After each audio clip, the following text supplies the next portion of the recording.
सबको नमस्कार।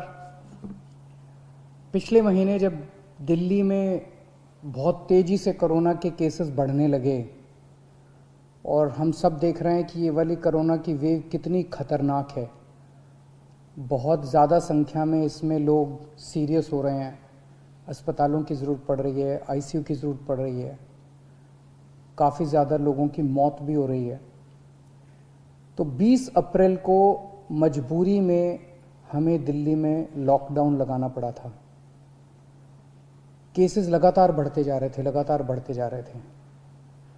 लॉकडाउन लगाने की वजह से और भी अन्य कई कारणों की वजह से 26 अप्रैल को आके 35% पॉजिटिविटी रेट बढ़ गया था। 35% बहुत ज़्यादा होता है, मतलब 100 लोगों का अगर हम टेस्ट करते थे तो 35 लोग उसमें पॉजिटिव निकलते थे। 26 अप्रैल के बाद से चूंकि लॉकडाउन लगाया था, एक तरह से थोड़ी सी चेन टूटनी चालू हुई थी इसकी कोरोना की।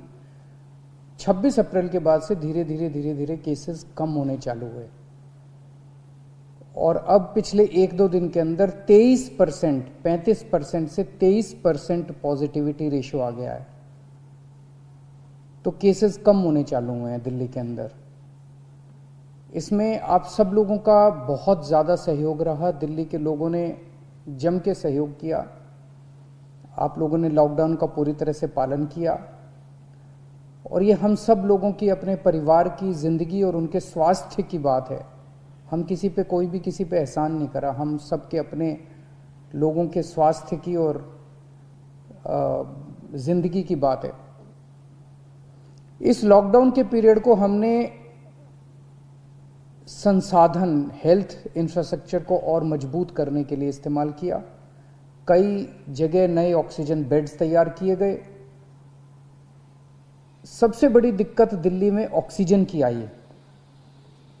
नॉर्मल टाइम में जितनी ऑक्सीजन चाहिए होती है अस्पतालों में, उससे कई गुना ऑक्सीजन की जरूरत पड़ने लगी, क्योंकि अब जितने भी मरीज आते थे कोरोना में उन सबको ऑक्सीजन की जरूरत थी, तो कई गुना ऑक्सीजन की जरूरत अचानक पड़ने लगी। पिछले कुछ दिनों में केंद्र सरकार के साथ मिलके और हाई कोर्ट और सुप्रीम कोर्ट के आदेशों से, केंद्र सरकार के सहयोग से अब ऑक्सीजन की स्थिति दिल्ली के अंदर काफ़ी सुधरी है पिछले कुछ दिनों में। अब इस तरह की बातें सुनने को नहीं मिलती कि इस अस्पताल में 2 घंटे की ऑक्सीजन रह गई, उस अस्पताल में आधे घंटे की ऑक्सीजन रह गई, यहाँ पे किसी की ऑक्सीजन से मौत हो सकती है। अब इस तरह की बातें सुनने को नहीं मिल रही है। तो इस लॉकडाउन के पीरियड को हमने अपने सिस्टम को भी सुधारने में काफ़ी प्रयास किए। पिछले कुछ दिनों से वैक्सीन को भी बड़ी तेज़ी के साथ वैक्सीनेशन का कार्यक्रम शुरू किया गया है। आप में से जितने लोगों ने वैक्सीन लगवाया उन्होंने देखा होगा कि दिल्ली सरकार ने जो स्कूलों में इंतजाम किए हैं वो कितने शानदार इंतजाम किए हैं। सब लोग इसकी तारीफ कर रहे हैं, सब लोगों को अच्छा लग रहा है। हमारे युवा बढ़ चढ़ के वैक्सीन लगवा रहे हैं, यहाँ तक कि दिल्ली के आसपास के इलाकों से भी लोग दिल्ली में आके वैक्सीन लगवा रहे हैं। वैक्सीन के स्टॉक की कमी है, इसमें हमने केंद्र सरकार से सहयोग मांगा है। मुझे पूरी उम्मीद है जैसे केंद्र सरकार अन्य बातों पे भी सहयोग करती रही है, इसमें भी हमारा पूरा सहयोग करेगी।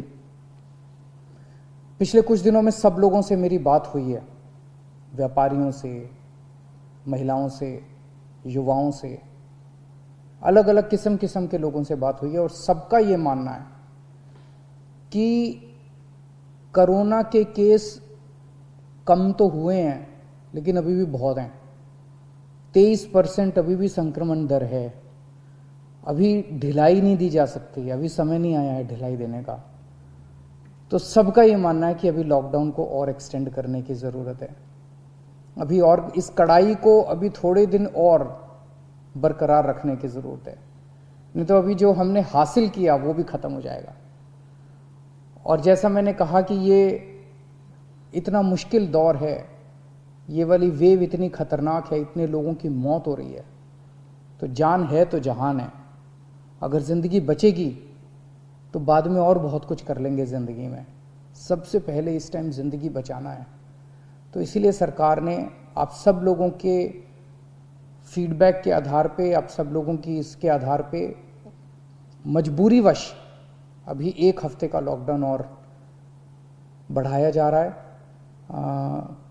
कल सुबह 5 बजे ये लॉकडाउन ख़त्म होना था, लेकिन अब ये अगले सोमवार को 5 बजे तक के, सुबह 5 बजे तक के लिए बढ़ाया जा रहा है और इस बार थोड़ा सा और सख्त किया जा रहा है। कल से दिल्ली के अंदर मेट्रो भी चलना बंद हो जाएंगी। हमारी कोशिश है कि जितना ज़्यादा इसको लॉकडाउन को सख्त किया जाएगा उतना तेज़ी से हम सब लोग कोरोना पे काबू पा पाएंगे। मेरी आप सबसे निवेदन है, जिस तरह से अभी तक आप लोगों ने सरकार का साथ दिया, जिस तरह से अभी तक आप लोगों ने पूरा लॉकडाउन का पालन किया, इसी तरह से आने वाले समय में भी आप सब लोग लॉकडाउन का पालन करेंगे। नमस्कार।